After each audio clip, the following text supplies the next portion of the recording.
পরবর্তীতে বিয়ে হয়ে গেল, সবকিছু ক্যারিয়ার সবকিছু আসলে একটা দিকে স্টপ হয়ে গেল, আবার নতুন করে একটা জার্নি অন্য একটা জগতে। তারপরে ছেলে হলো, ছেলের দেখলাম যে ওর যখন দ্বিতীয় জন্মদিন আমার ছেলের, তখন হঠাৎ করে ওর চোখ ফুলে গেল। আমরা ভাবলাম যে ঠান্ডায় বা অ্যালার্জি কিছু একটা। ওর এমনিতে কোনো সিকনেস কখনো ছিল না, ঠান্ডা সর্দি লাগতো যেহেতু সিজারিয়ান বেবি।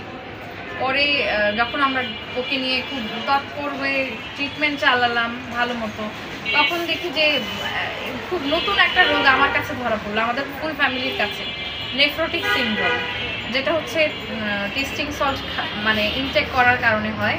এখন বাংলাদেশে যে অবস্থা, ফলের জুস থেকে শুরু করে সব কিছু মানে খাবার, ফাস্টফুড, ফ্রেঞ্চ ফ্রাইজ, বাচ্চারা যেগুলো পছন্দ করে, চিপস, সব কিছুতেই অনেক বেশি টেস্টিং সল্ট ইউজ করা হয়। সেই কারণেই ওর একটা সাইড এফেক্ট হিসেবে নেফ্রোটিক সিনড্রোম হয়েছে, যেটা কিনা 100 জনের মধ্যে মোটামুটি একজন, কিন্তু অনেক ক্ষেত্রে দেখা যায় জরিপে 30% মানুষেরই এই প্রবলেমগুলো হয়, যেমন গ্যাসের সমস্যা, তারপরে ইউরিনের সাথে প্রোটিন যায়, ওটা একটা মাত্রা পর্যন্ত মানুষের কোনো প্রবলেম হয় না, এই জন্য বুঝতে পারে না।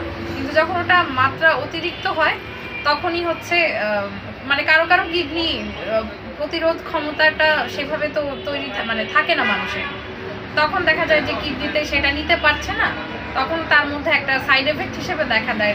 অনেকের চোখ ফুলে যায়, বডিতে পানি আসে, অনেকের ইউরিনটা ঘন হয়ে যায়, ইউরিন কমে যায়, তখন হচ্ছে টেস্ট করলে পাওয়া যায় যে নেফ্রোটিক সিনড্রোম নামের এই রোগটা, যেটা আমার ছেলে হয়েছিল। এখন আল্লাহর রহমতেও ভালো আছে, কিন্তু 18 বছর পর্যন্ত ওর একটা রিস্ক থেকে যাবে।